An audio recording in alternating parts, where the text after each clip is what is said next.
Good afternoon, everyone. We start the last section. That's a panel discussions.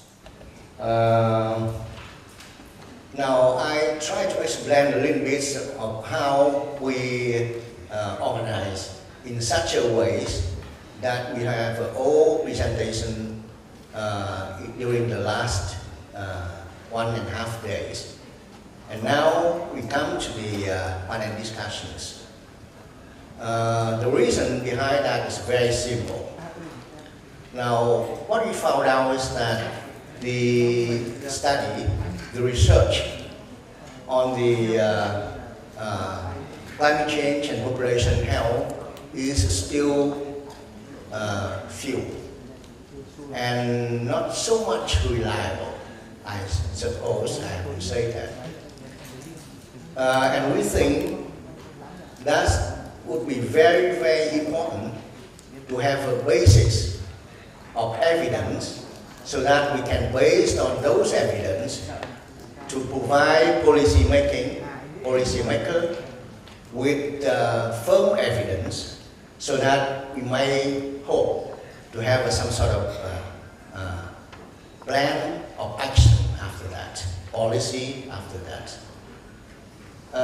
So we try to explore those information from a panelist, those who are sitting here, those who came from different corners of the world, those who have a lot of experience, and we try to explore them during only 1.5 hours in order to get the foundations of direction, what should be the research in the future for all of us here as a public health associations.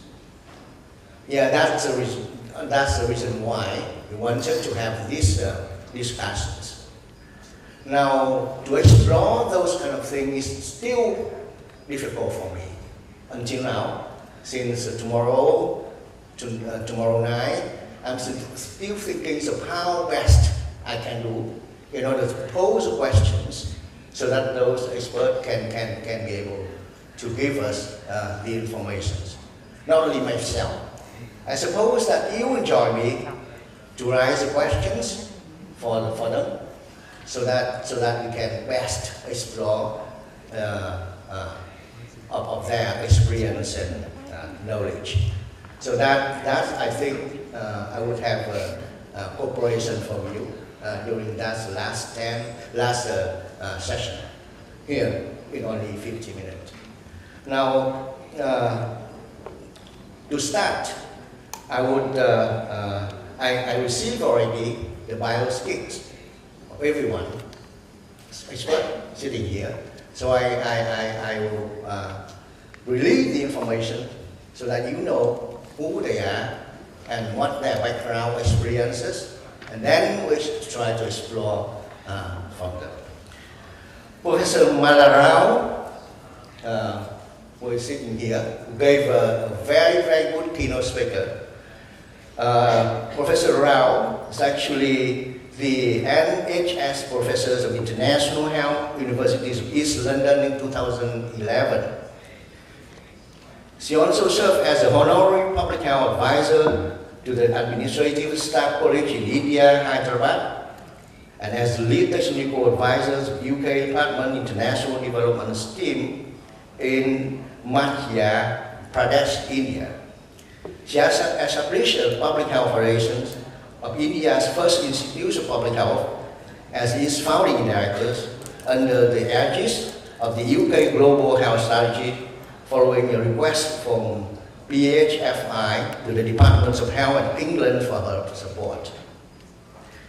Prior to that, she was the head of public health workforce and capacity at the Departments of Health, London for 5 years, having led the public health capacity building strategy for England.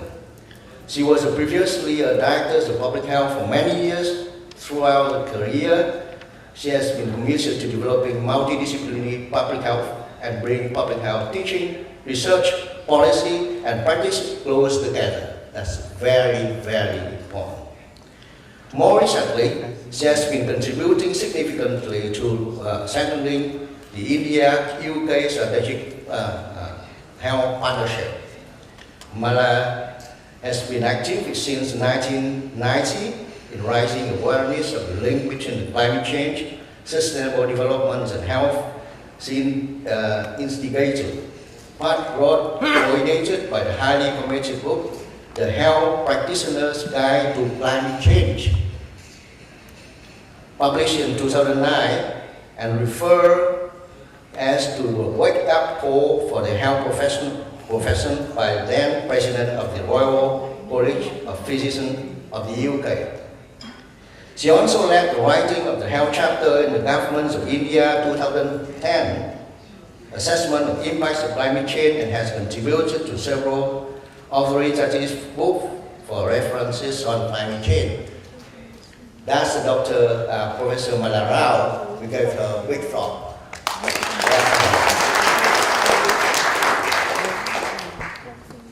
That's the right person that we can ask a lot of questions.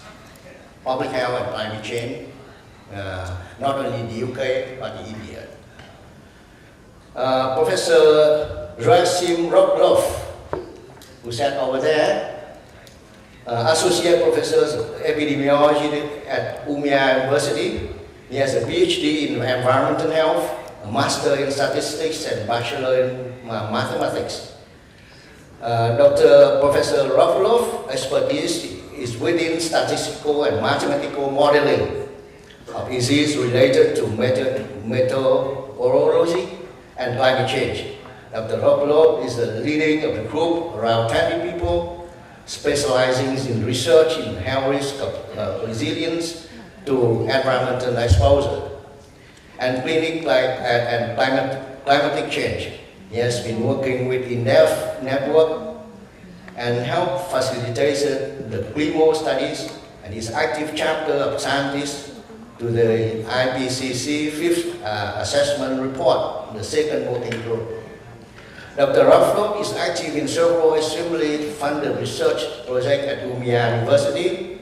He is also active teaching research methodologies in climate change and health studies and biostatistics for PhD candidate at the medical faculties of Umia University. So we have a big applause for him. Welcome him.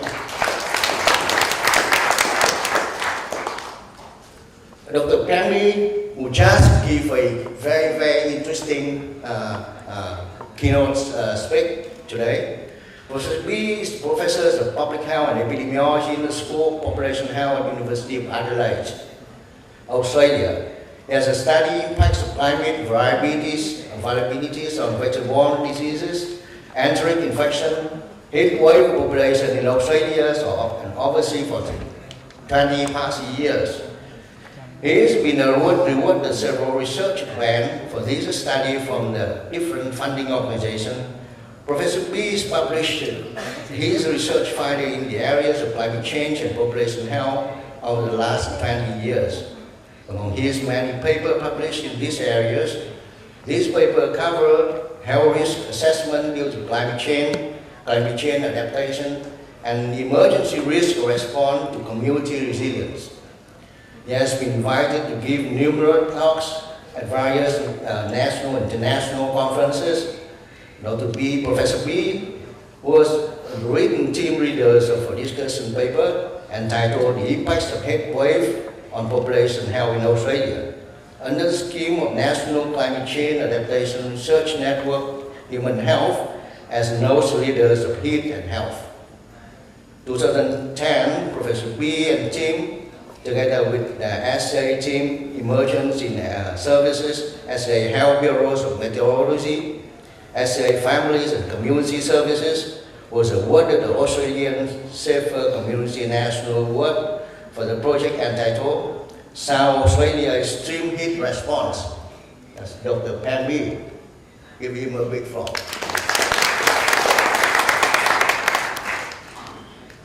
Professor PhD MD Nguyễn Nga.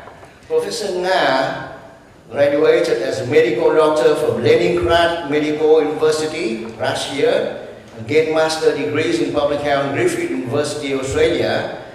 He had also obtained a doctoral degrees in epidemiology from Vietnam National Institute of Hygiene and Epidemiology, and then Vietnam Health Environmental Epidemiology, NIHA, in 2004. He has been working with Vietnam Preventive Medicine Agency and then Vietnam Health Environment Management Agency under MOH as Director General since 2004. He is an adjunct professor at Griffith University, Australia, and an adjunct lecturer in environmental health, climate change, water and sanitation, and hygiene at some medical school in Vietnam. He is also a focal point of the health sector, the support program in response to climate change, as well as the national target program responding climate change into Vietnam. He's a scientist and policy maker at the same time. Dr. Nam, please. The last but not least, I would introduce you Dr. Jin Zhang.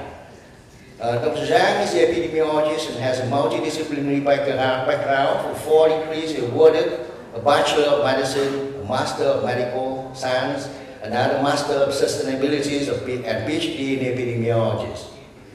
She has been teaching public health in both Australia and China. Dr. Zhang currently works for School of Public Health China's Study Center for University of Sydney. She's been conducting research on climate change of extreme and population health for almost 10 years since she started her PhD at University of Adelaide in Australia. Her research goes from environmental health risk and impact assessment to adaptation research for building climate resilient community, especially for vulnerable population. She has conducted pioneer research in this field in both Australia and China. The health outcomes that Dr. Zhang has focused include mortality and morbidities of communicable diseases and non-communicable diseases, including mental disorder, have a very, very wide range. The target vulnerable population mainly include older population, those who with multiple conditions and medications with lower socio-economic status or in rural and remote areas of both Australia and China. She has conducted traditional research by closely working with the stakeholders and communities. Some of her research findings has already made real impacts on policy and decision making and public health practices. Her work has been recognized by national and international peers, reflect in the prestigious national and international award research grant she received. It's a big applause for her. Yeah, that's our panelist. We'll be starting by saying that the climate change and population health is actually a rather tough themes that we are touching today. The theme for today's panel discussions is about trying to find out what is the directions of the research on climate change and population health. Research directions on climate change are rather not so difficult, since it's a focus on climate change, measuring, comparing now and the past and something. But the climate change and population health is a different questions. It's something like a relationship between, that's something our epidemiologists call that as a causal relationship. It's not easy to define the relationship as a causal relationship. Now we have to identify that as confounders, bias, and everything, taking into account the fact that climate change is big, affecting the population health is very big. And there's a lot of confounders here, there's a lot of bias here, there's a lot of factors involved in here. And how we can say that, climate change is a cause of that, It's a tough question to myself. So I pose the questions that I'm thinking not only for this conference, but the numbers of years ago about that, and try to find the question today within this discussion.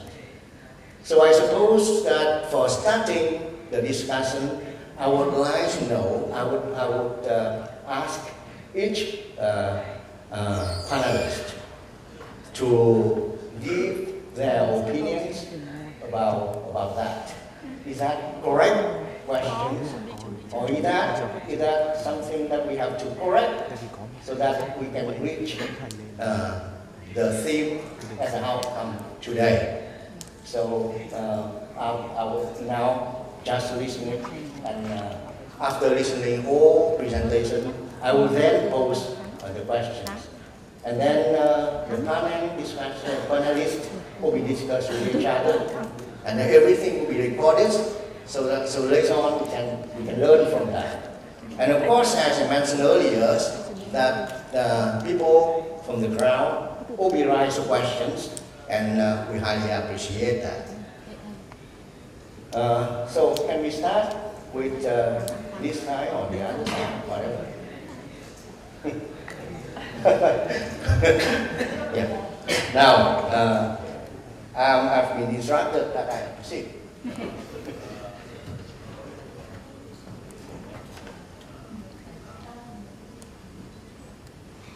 Well, I've been given this rather daunting task of being the person to kickstart this rather important and big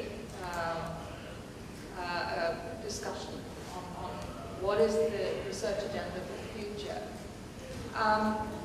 You know, I have to say I've really enjoyed the last 1.5 days because one of the things that I've realized is that although I regard myself as somebody who tries to update myself on the climate literature as often as I possibly can, and I believe myself to be reasonably well read on the topic, it's been such a fantastic opportunity to listen to speakers talking about their research and gain some insights on issues that I had not already realized that there were answers to. So I think the question that's being posed is, so what is the research agenda here? And I'd like to begin in the reverse, because we've got very experienced epidemiologists and modelers who I'm sure will come on to a more detailed issue of what's actually required in web topics. But I'd like to say the first thing about this research is to have some kind of opportunity within the Asia-Pacific region and perhaps beyond, which focuses on Asia-Pacific climate change evidence and somehow make sure that it's brought to a wider audience. Practice angle into academia, which is that I'd like to see more governments setting research agendas or helping set research agendas. Because I think with climate change, one of the issues that we must get away from is academics pursuing their lines of interest, which, you know, it's not a criticism, but that's what academics do.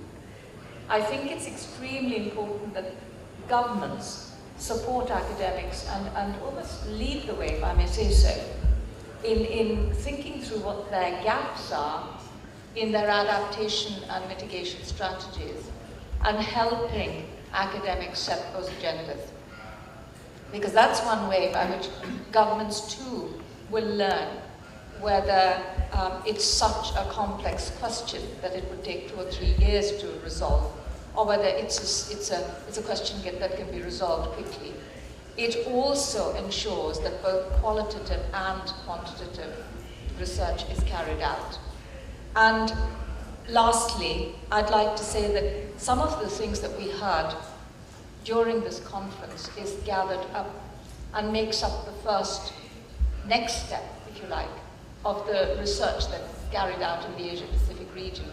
Well, just to give you an example, I was interested and concerned to hear about the poor perception of risk and climate awareness that continues among the poorer sections of our society, the very ones who are vulnerable to it. And I'd like to see those sorts of issues coming to the fore in research agendas in the future. Thank you.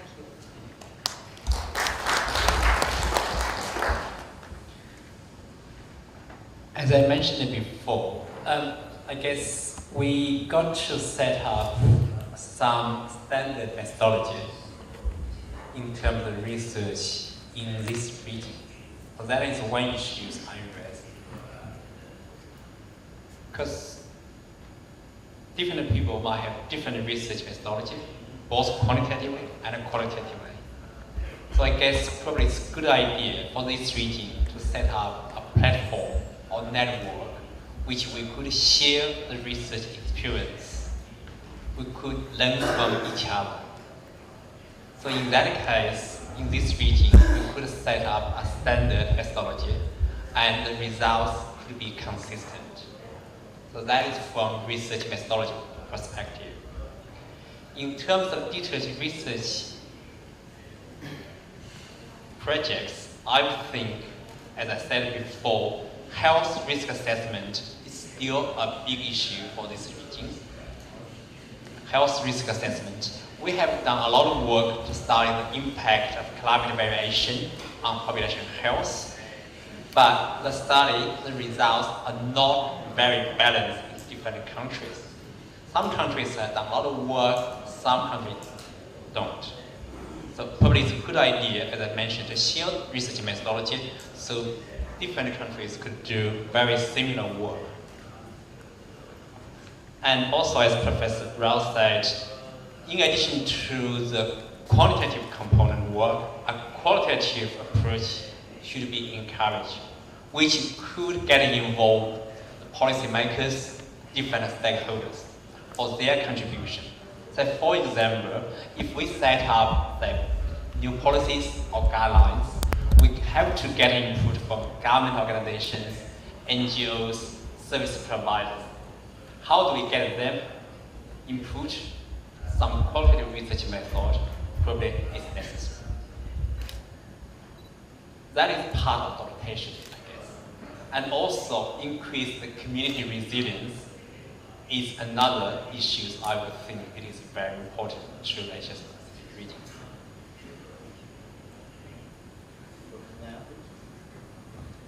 Good afternoon.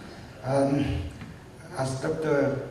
Professor Wu Anh wanted to introduce you, I am at the same time a policy maker because I have been working for Minister of Health for a long time, and I am the focal point for the health sector in the action of climate change and impact on health. And I would like to say that for one and a half day, I have learned a lot from you as your research. But you know that for me, like working in the Ministry of Health, every year we have to find to get funding from the government, from the Prime Minister, because we have many sectors. And from our side, sometimes very difficult, because we have quite a few evidence-based facts. And government only asks, what you do, but you have to show me that the effective of your activity. Why you do that? For example, Minister of Agriculture that we been dumped maybe 100 million US dollars. They give directly because they've been dammed and they've been late or they grow forest. That's very easy to see, but our activity is very few. Every year I send my letter to the institute, to the provinces, to ask them to give Minister the proposal for the research, but very few, you know. And some proposal is not so good too. Very good for me to go to the government and to protect our funding. You know, this one. That's why we have very few activity. Only we have government funding for research for malaria modeling for the future. Some activities for flooding and sanitations, some new emerging diseases, and some disease in Mekong Delta is the water level rise. But you know, very few, even in our conference, very few people from clinical, clinician or hospital, you know. But government, they want to have research on the reorientation of our health sectors to adapt to the new situation. For example, how to locate our hospital in the coastal area, how to locate our health centers, and it's still not not any research on this. And our Minister of Health, by the responsibility is to promote community and to train our staff for the climate change and adaptation to climate change, but we still do not have good curriculum, we not good communication material to do that. And I think in the future we should have more research on the adaptations, like reorientations, healthcare system, and communications to the community, and training for our health staff. Okay. First of all, I would like to say that I agree with the chairman's comments on moderator's comments about the uncertainties and bias exists on current climate change research and public health. Because unlike the traditional risk factors such as obese and smoking, climate change is a distal risk factor for human health. But there is one key principle in public health and sustainability, which is precautionary principle, which means we have to we have to do something without fully understand the underlying mechanism or causal relationship you mentioned before between climate change and public health. Otherwise, it's too late to prevent any disasters. That's the first point I would like to raise. In terms of the research directions, because my research has been focused on vulnerable groups in response to climate change, such as the elderly, children, the lower socioeconomic status, the poor, and the ethnic minorities. In the Asia-Pacific region particularly, we are very culturally diverse region. For example, in China we have 56 minority groups, ethnic groups. And in Vietnam, I think that there are more than 50 ethnic groups, and maybe 1,000 in Indonesia. Just kidding. So how can we address the barriers, the challenges we will meet when we do research on adaptation and mitigation, such as the languages barriers and the cultural sensitivities, and also the inequality across regions and between and within countries? I think that's very challenging tasks, and definitely needs further more research to address this issue, because climate change will eventually affect those most vulnerable groups and communities. And the other point, the last point I want to raise is the importance of doing translational research can't be addressed enough.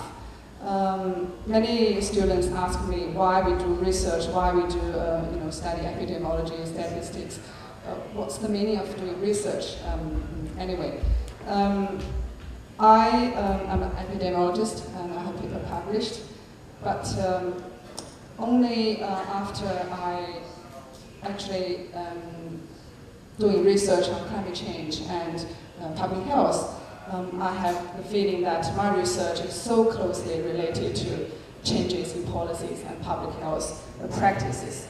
And one of the key things for doing translational research that will have real impact on individuals, communities, as well as policy and decision makings is to get the stakeholders on board at a very early stage, to develop your proposals, your research questions together.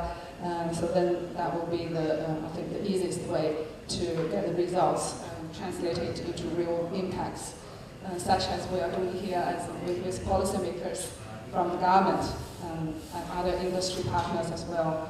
I think that's the way to do research, to do more research with the result that we can see have a real impact on adaptation and mitigation to climate change. Thank you. Thank you. Well, I agree totally with previous speakers. Quite convenient with the last one.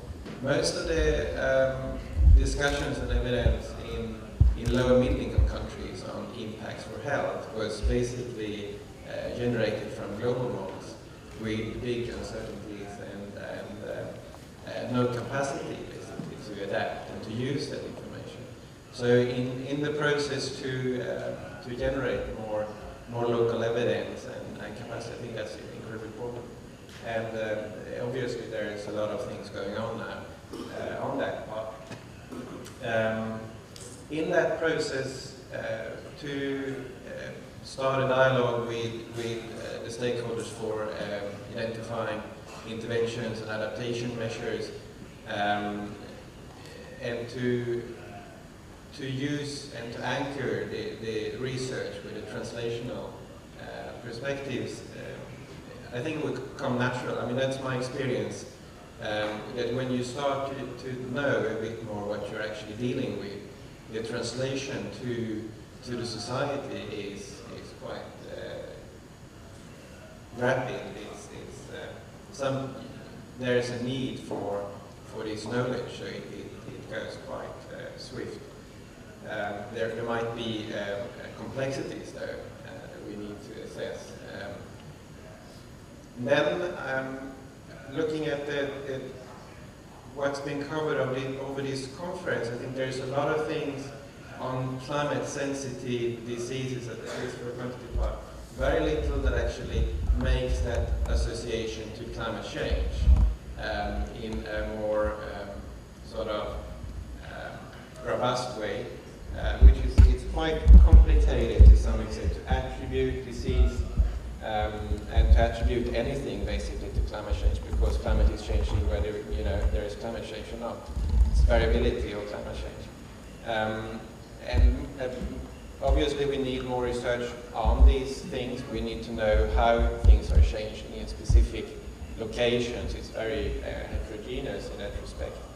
And to put these pieces together on the climate sensitive effects and the change in the climate, I guess that's one of the next steps. To know more about return values of extremes, to know more about how water flows and availability of water or crops or heat waves or different things would be in not so distant future. Another thing that's also important, I think, is to keep the mitigation, the carbon emission reduction in mind, both with respect to hospitals and the health sector, because the health sector is quite a big emitter of greenhouse gases.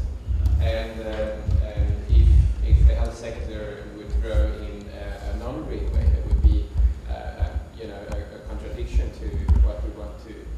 established. But also to do more research and also translate it, of course, to policies on co-benefits of a healthy green lifestyle, for example.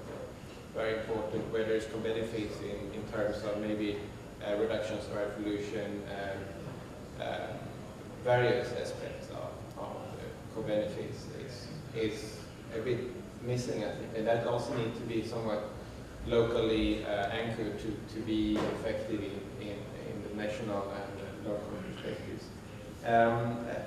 A last thing, it seems there's mostly public health researchers here, and climate is a very complicated issue, and I don't think we could solve it on our own.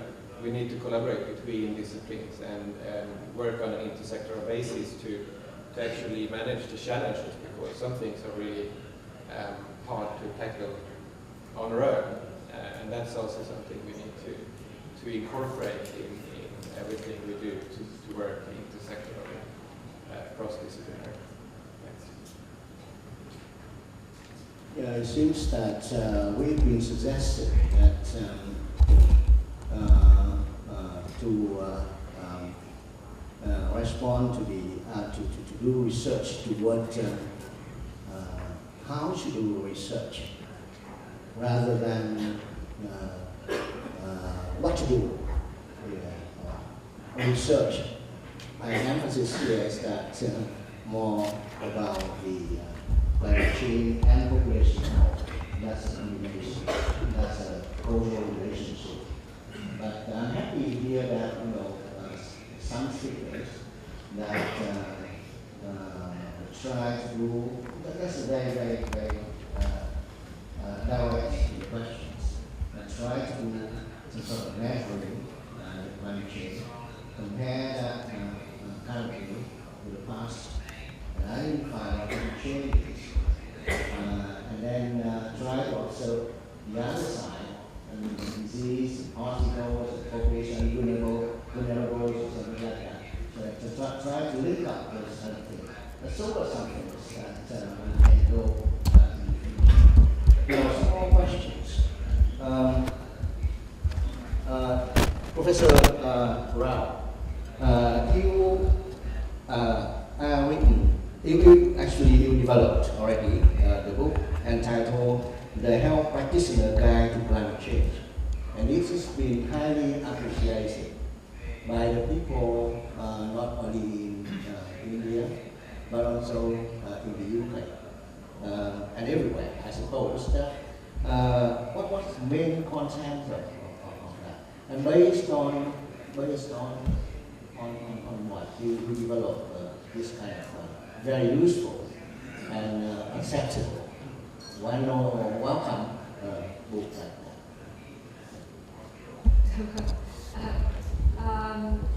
I have to say, I'd like to begin by saying I was delighted to hear that Dr. Chang has actually got a copy of the book and she's read it. So that's rather nice to know. Well, the starting point for that book was this. From the 1990s, I began to ask myself the question about what happens when fossil fuels run out and so on and so forth. And I don't know if there are people here who remember Agenda 21 of the United Nations, where sustainable development was first being discussed. I see a few people nodding here. And so I started to feel some concern about the future and climate and sustainability and health. And then I found that I couldn't articulate those concerns very well, not even to my own children. And if I ever said, well, I think we need to switch off lights in the house and use energy less or whatever, they would say to me, well, Mum, so what are the greenhouse gases then? What is all this about? And so I discovered that I was actually quite ignorant of the facts, although I knew there was something that I needed to know better. And I wasn't alone.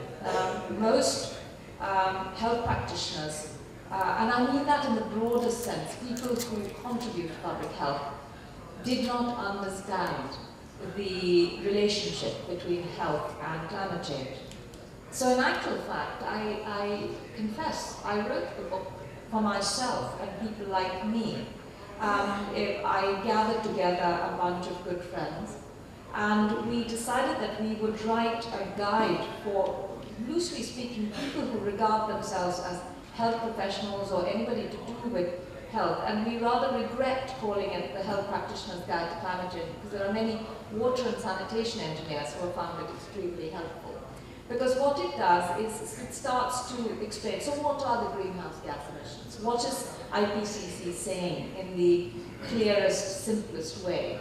But then it devotes much of the book to, so what can we as individuals do about it at a local level, in our homes, in our communities, in our at government level, in our organizations. And it makes very much, it focuses very much on the point that Joachim's just made, which is that as health professionals, our greatest obligation is to try and do something within the health service, and they're big. In any country, the health service is big, to do something about sustainability there.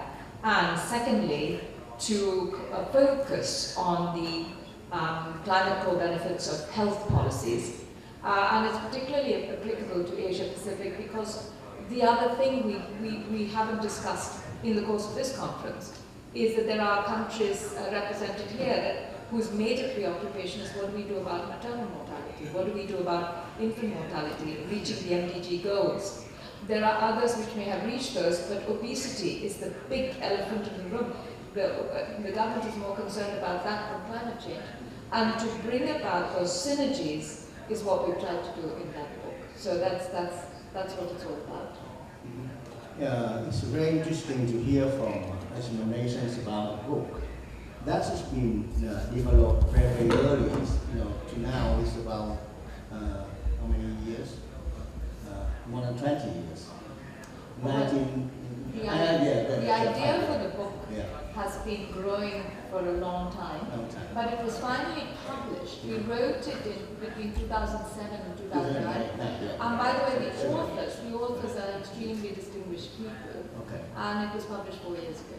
So you developed that based on the firm consumption that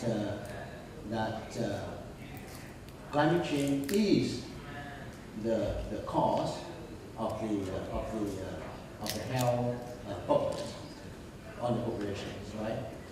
Yeah, that's a question.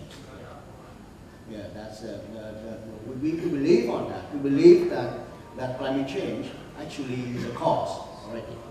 And I like the suggestion from Dr. Zhang, saying that even though we don't know things, but we have to do things, right? Yeah, that's a good suggestion. Can I just add a couple of sentences to Mana's book? Because there are so many books on climate change and population health, and her book is one of the few books I actually bought, paid by myself, and I actually read it. There are many books I bought, but I didn't read it. The book is very practical, and it's very user-friendly. Actually, I highly recommend it for those public health practitioners to have the book on her bookshelf. Thank you. Yeah, still in my mind that the statement from Dr. Na from our Minister of Health, he played as a researcher and policymakers, right? And he's still saying that money is there, but access money will be a problem. Since you don't have the right reasons of how can you do, what kind of studies you can be doing, something like that. It's still in my mind, around in that question. Yeah, what government rule? What did you have? Yes, I think this is not the only problem for Vietnamese women and other people in Vietnam. For Vietnam, is the concept of climate change and health very new. But when in the region, in many countries, facing same problem, I would like to inform you that next month, from 9 to 12 December, the Southeast nation, South Asian nation, and each nation like I think China, Korea, and Japan, been gathering in Jakarta by invitation of the Indonesian government, and we have the 3-day thematic group working on the problem of climate change and impact on health, and how to develop strategy for the region in the area. And the purpose of this meeting is to review all of the latest research of WHO on the climate change and impact on health. And I have been at and bring result of our activity to the meeting too.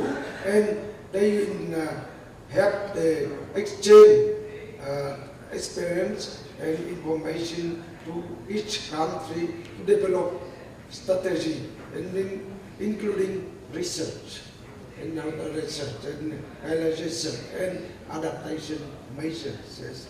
And I say that for policy makers, we have been again bring to the government to ask funding. We should have good, very good design in research. You know? Yeah. I think that I mean, it's a very important question, of course, funding.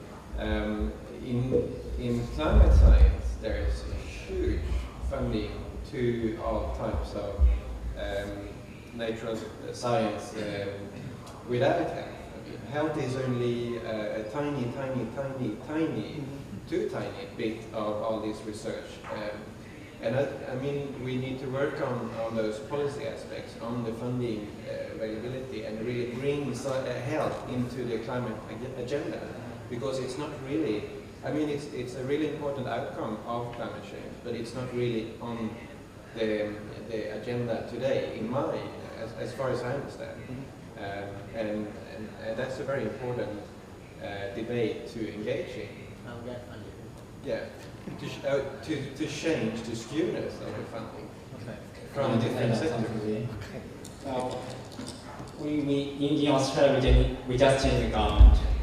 And this year's research fundings, both ARC, Australia Research Council, and HMRC, National Health Medical Research Council, as far as I understand, not a single research project for climate change and health has been funded. For the UN meeting in Washington, just finished last week.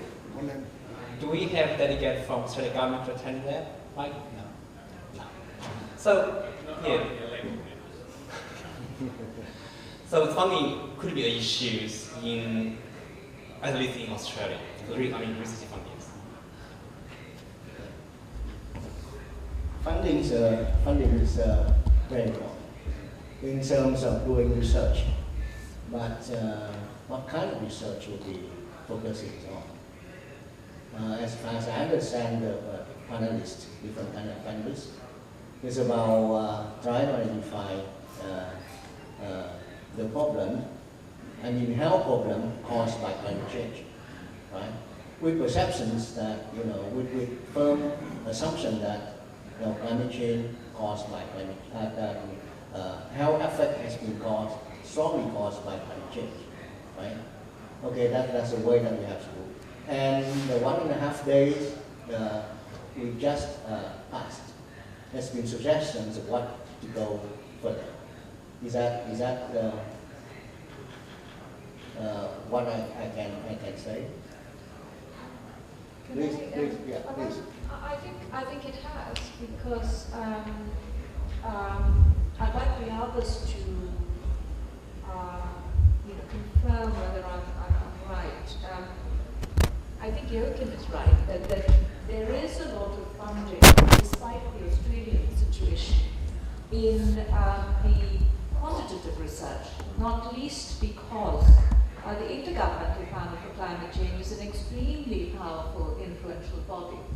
And if it supports some types of research, such as research into heat wave impacts on on health, or it could be vector-borne disease or whatever, then I think that what Joachim was perhaps reflecting, correct me if I'm wrong, is that funding streams do exist, provided that very robust and really good scientific methodologies are proposed, and those sorts of questions are responded to by researchers.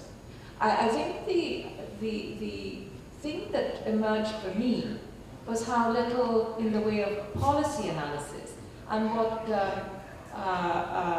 Dr. Chang's been talking about, the issue of translational research. That's the bit that's lacking. In fact, Don, I don't know if he's still in the room, but Don made a very eloquent presentation about the fact that in a post-Haiyan, the question might be asked, we know how to set up adaptation, but why do people continue to die? So what is it that about a government policy where surely, is there any national head of government who doesn't say, we must make sure that all lives are saved when there is a disaster? They would say yes, but it doesn't happen. So that kind of policy analysis, why isn't policy translating into implementation on the ground? Why aren't lives saved? Now, if we had the hypothesis, if we went down the quantitative route, set up a hypothesis, well, no lives will be lost, so what is it about the way translation occurs at grassroots level that means that we continue to lose lives? There are other issues, and let me give an example of India. There are methods currently being tried out to improve the nutrition of populations. And all the time we know that climate change is making nutrition worse and worse, and people are getting more and more undernourished. Are those particular policies, which sometimes are recommendations of WHO, do they actually work in the communities, or is there more? There are an awful lot of these sort of what might be termed social science questions, which are waiting to be responded to, and we really haven't tapped into the funding sources for those sorts of research. And I suspect that if we tried hard enough, we would succeed in getting them. The other thing is the Asia-Pacific public health community surely has the influence and power, collectively, to say, hey, we need money for this, irrespective of what the Australian government says, and try and secure some.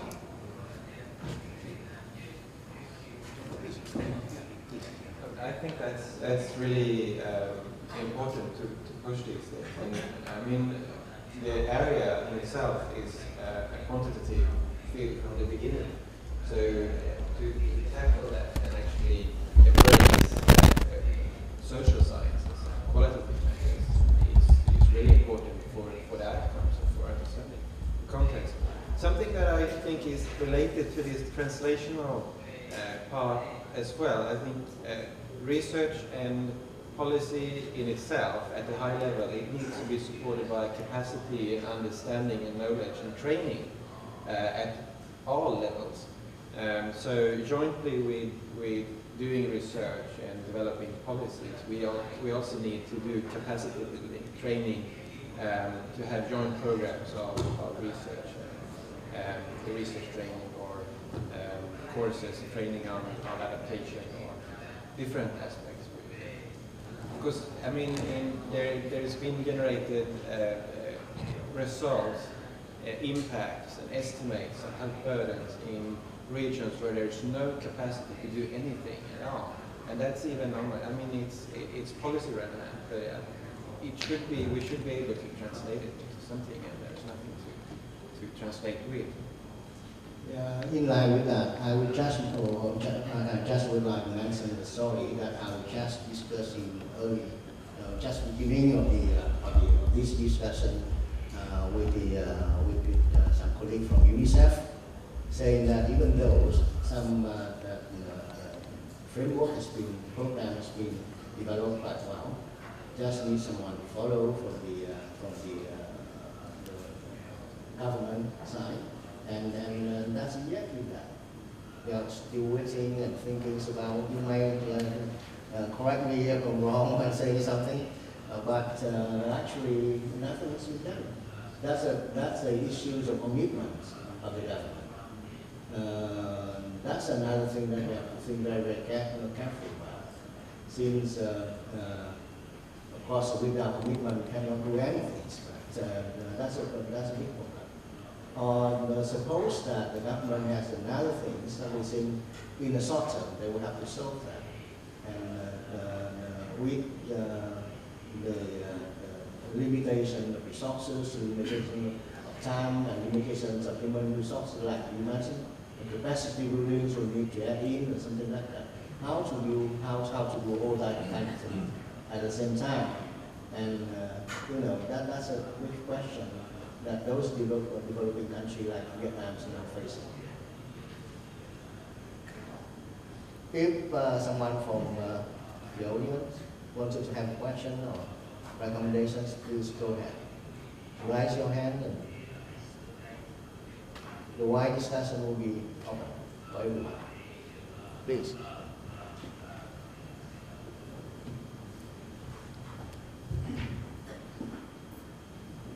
Thank you very much. I'm Ling from the Hungary School of Public Health, and I agree with all the ideas of the panelists. However, it reflects me some of the concerns. Like Professor Malarao said that it should be better to have the government set up the agenda for the research. However, I say no that not many countries have that kind of way of doing things already. So if in my opinion, it should be two ways, not just waiting for the government to set up the agenda, but as a researcher, we should be more active.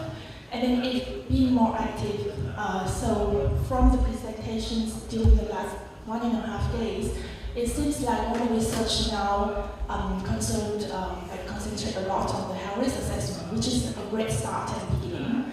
However, what do you think about the prospective plan for the research? Maybe what should be the research interventions for dealing with climate change and that impacts to the population health? And what is the in terms of interventions, what should we consider about the effectiveness and the cost of those interventions to be a good evidence to give to the government?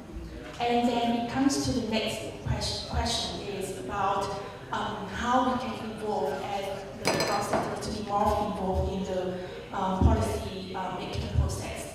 Like we as a researcher, how we do PR for ourselves, that means make it more persuasive with evidence we give. Because as a researcher, it seems like we're really good at doing the research, but how to convey the message to the government and then to persuade them, that is another question. And with the questions about involving other sectors, because climate changes have multi-sectoral impacts. So it is very difficult now, as I can see in Vietnam, it's involving other sectors. It's not always easy. So what do you think about the effective way how to involve other sectors? Just for example, giving the training for other sectors for them to see that climate change influence the population health, and we need the efforts from different sectors, not just Ministry of Health or self-health sectors. But even we give the training for something like that, the people attend the training mostly from the people who knows about health, not the people from economic sector or infrastructure or other sectors. So what do you think about the approach, how to make them more involved? And it is a really difficult question. I can't have an answer for that in the situation now. So just some of my consideration. I hope that I can have some ideas from the panelists. Thank you.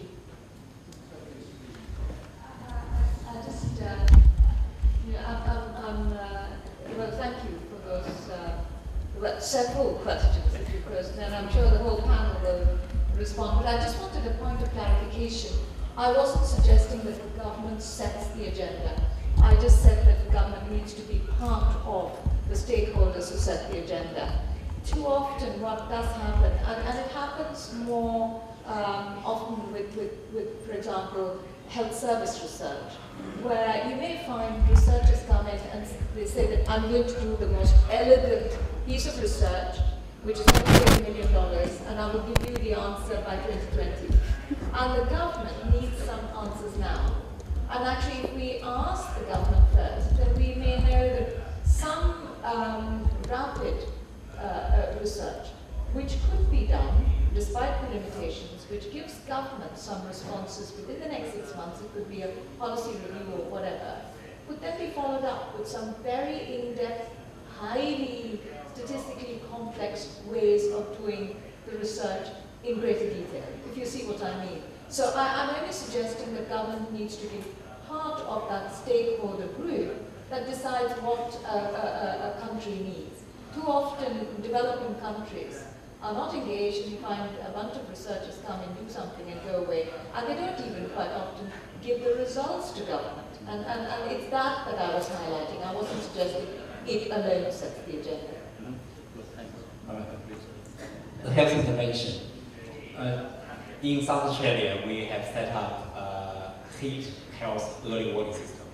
That is because in 2008 and 2009, South Australians experienced a horrible feeling of heat waves with increase of the mortality and morbidity, as I mentioned in my talk. So after 2009, different stakeholders, government and NGOs, the Department of Health, Department of Family and Community Service, State Emergency Service, even Department of Police Department. They think, well, it is an issue, and they got to do something. So they set up nature disaster hazard leaders, as a health and SES, as a heat hazard leaders. And we organize an intervention. Well, the intervention is mainly targeting on the older people, elderly people. It's mainly implemented by the Red Cross. So in each summer since then, the Red Cross in South Australia, they recruit volunteers. Most of them are university students during their summer break. They do the volunteer workers, and we collect all the possible list telephone number mainly from the older people who either died or hospitalized during the 2008 and 2009 periods. So each day, these volunteers make a phone call to the household of each 8 people, twice a day, one in the morning, one in the afternoon. So if no one picks up the phone, then police department might send a police officer to knock the door, or even, break the door and see how it goes with that. So that was a typical example of the health intervention for heat or climate variability or climate change. About that.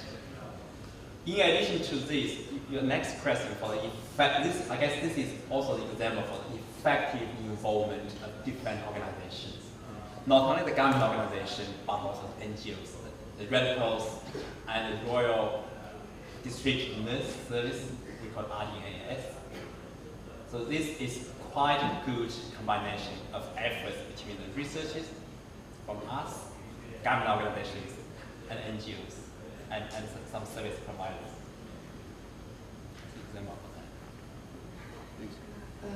I would like to add on to the point of doing research cross-disciplinary. There is one of the research directions in climate change and health is about the co-benefit analysis of climate change mitigation measures. For example, one of the projects we're doing, our student doing is analyze the co-benefit of the change in transportation behaviors. For example, moving the private car drivers to the active transportation cyclists and walkers to the reasonable distance, which will bring not only the health benefit but also the environmental benefit and economic benefit and even the social benefit. So that's one of the examples that I can give you to show that the research can be multidisciplinary, and which will have the results that can convince your stakeholders and different sections. Yeah,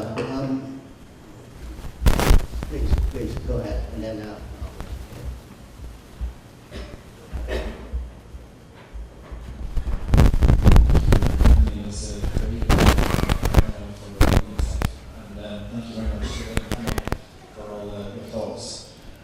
Just reflecting on research and future needs, I wonder what the panel thought moving forward, not in terms of silos, i.e. specific disease-specific silos, and not even just with academic institutes who often perhaps compete against one another and the main drivers to get a paper published.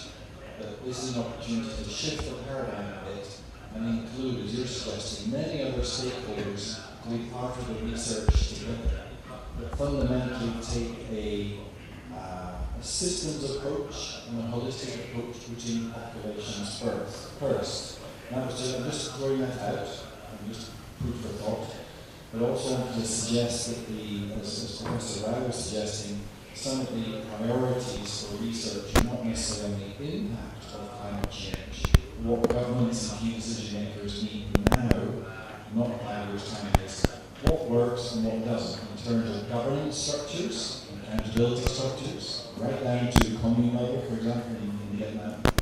Service delivery, what works, what doesn't.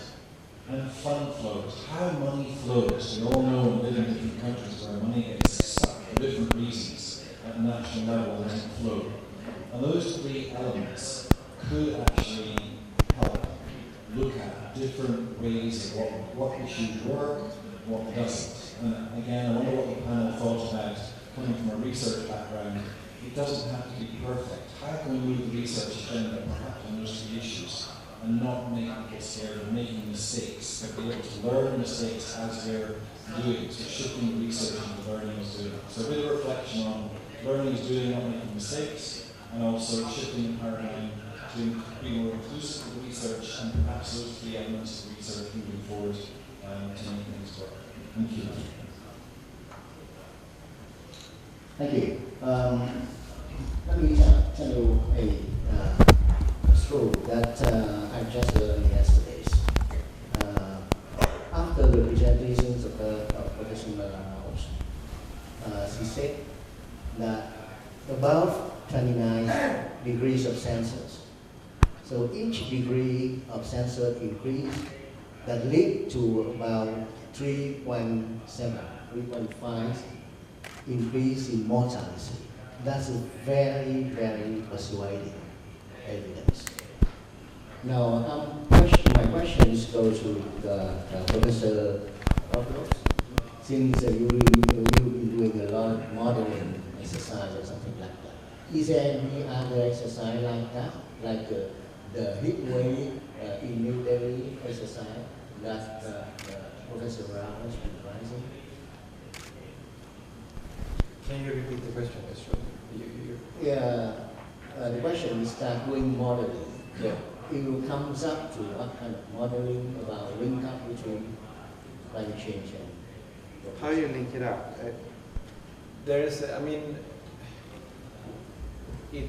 Most of the modeling, in some respect, would have to be locally anchored because it's going to turn out slightly different in different areas. The social context, everything, and the climatological context is different. People behave differently. They are at different levels of adaptation to environmental stressors. I think still you need to develop local capacity to assess and to develop local adaptation measures to the circumstances, and in that part, make a judgment also because of the financing. It has to go to the most prioritized area, so you spend your money best. I don't know if there is a lot of different methods you could use for assessing climate and weather impact, climate change, attribution. Mostly quite complicated, but when you, and that's one step, which I think has been started here to some extent. But then when you want to bring it into communities, it's something different. if you want to do an early warning for heat waves, you also need to know that people follow the instruction. It's not enough to do a warning. People has to change something in their behavior or perceptions. So there is so much more on the ground that's important to do than the quantitative science. Although that's also very important and guiding these prioritizations. Okay.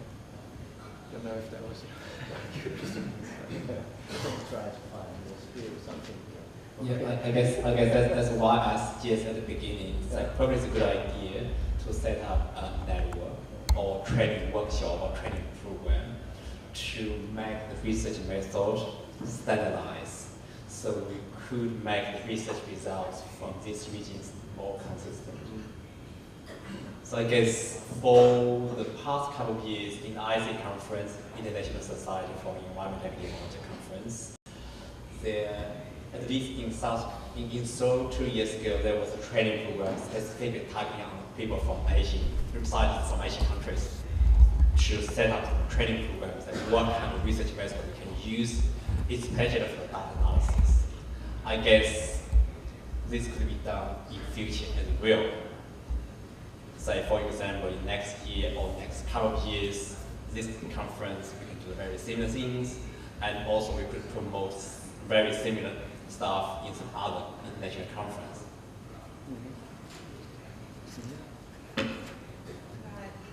On to the point of capacity building, because I teach international public health in School of Public Health in Sydney University, and the students are doing international public health because they are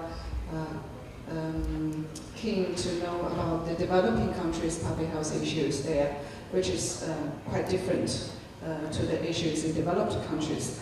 And in the curriculum development, we only got 2 hours lecture for climate change and health as the within the foundation unit study, which I think is very, very unlimited time, because many of the attendees for the conference are from School of Public Health or from universities. I think it's the time to actually thinking to develop or refine the curriculum which more integrated with the changing environment, not only for climate change, maybe how to respond to that and what the research capacities we need. And there are some students and early career researchers here. I would also suggest that we, as in the Asia-Pacific region particularly, to set up a network for early career researchers to do more research on climate change and public health. I think I was lucky enough when I started my PhD in Adelaide. Climate change was not very popular these days. But now, with consideration of the challenges and difficulties getting into the research on climate change and health, it's better to encourage to get more younger face on board, because the research as well as the response to climate change cannot be, finished only by our own, by this generations, for next and future generations. So, in terms of the sustainability, we need to get more new researchers, young researchers on board. Thank you. Yeah, please, Jim.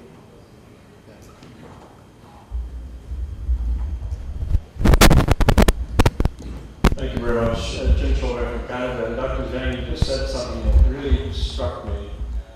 You were talking about international public health and the tendency for us to define that as us looking at the issues in developing countries rather than really it being global public health, looking at the interaction or the impacts of actions in countries on other countries, whether they're developing or developed.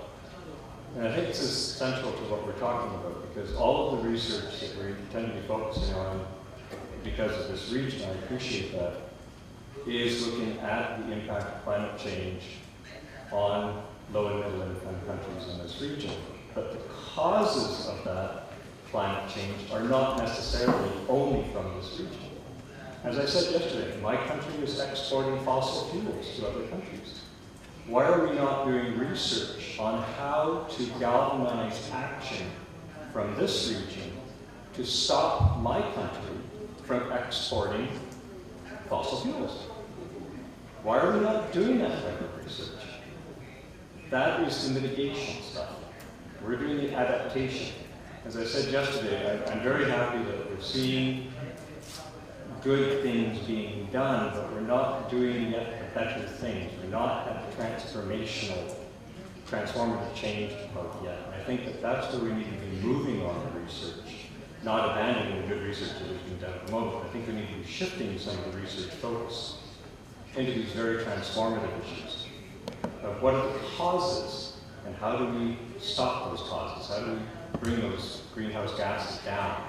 That seems to be one of the two central questions. I think the other issue on the funding side, the question I've got, because I'm not in climate change as an area of focus, but if the funding is not being put on the health issues related to climate change, where's the funding being put? What are the foci for the funding for the research in climate change? And how can we work with those groups to shift it into the whole issue of health?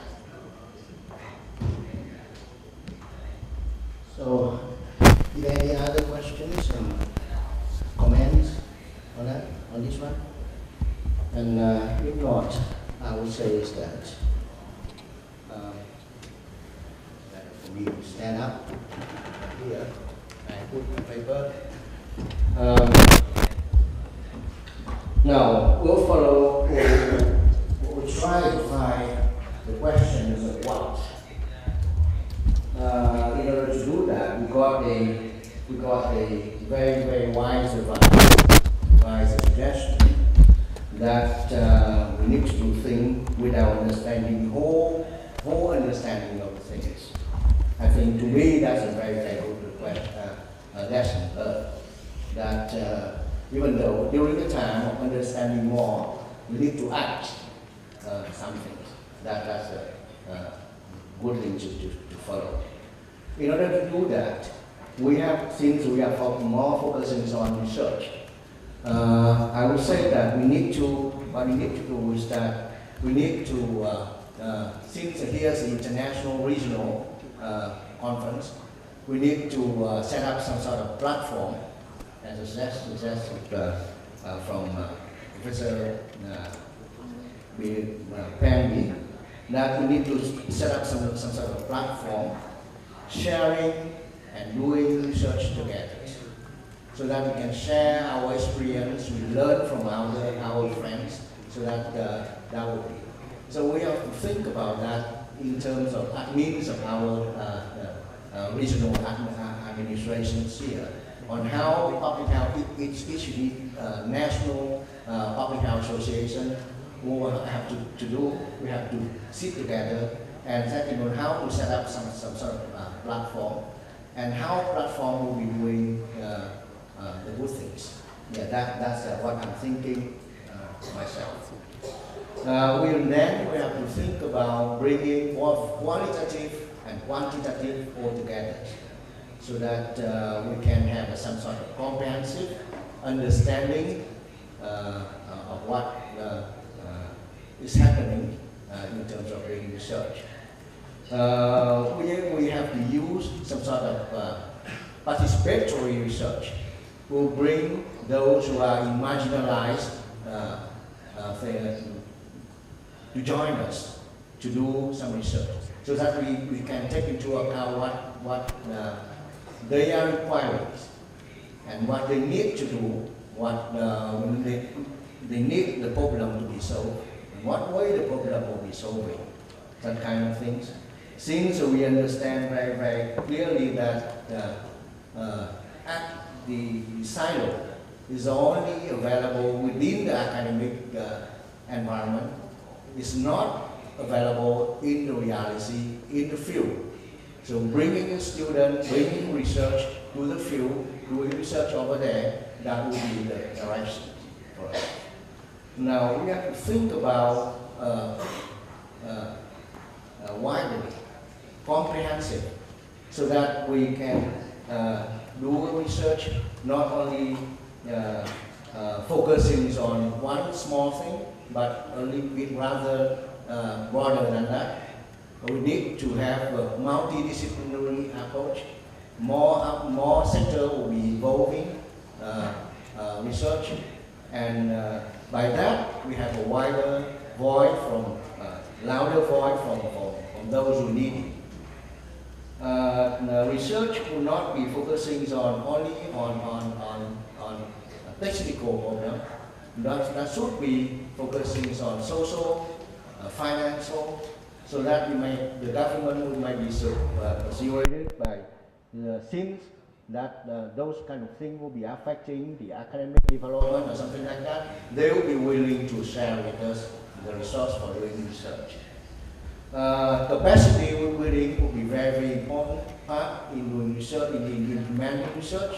So capacity building and training part of something like that will have to be taken into account and plan for those kind of things. And I think also that shifting research, as Jim mentioned, we have to think about very, very seriously, because something, especially those developing countries, there's always having some sort of barrier politically and some other aspects. So we have to be very careful thinking about that and try to find the wise way to do such kind of research. Otherwise, we will fail before we do research. I'm not saying that, if before we get the funding or something like that. Yeah, that's what I have noted here as the opinions of from the panelists. And I suppose that since every talk has been recorded, we'll study that very, very careful. We'll try to catch up with the new ideas, initiatives, and then we'll circulate that later on, so that we may learn from that better. For now, since the time limited, we finish this session, and I would like to thank you all panelists for their contribution, valuable contribution to these discussions.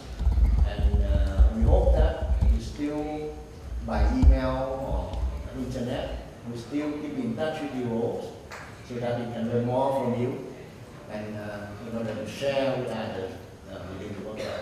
Thank you so much.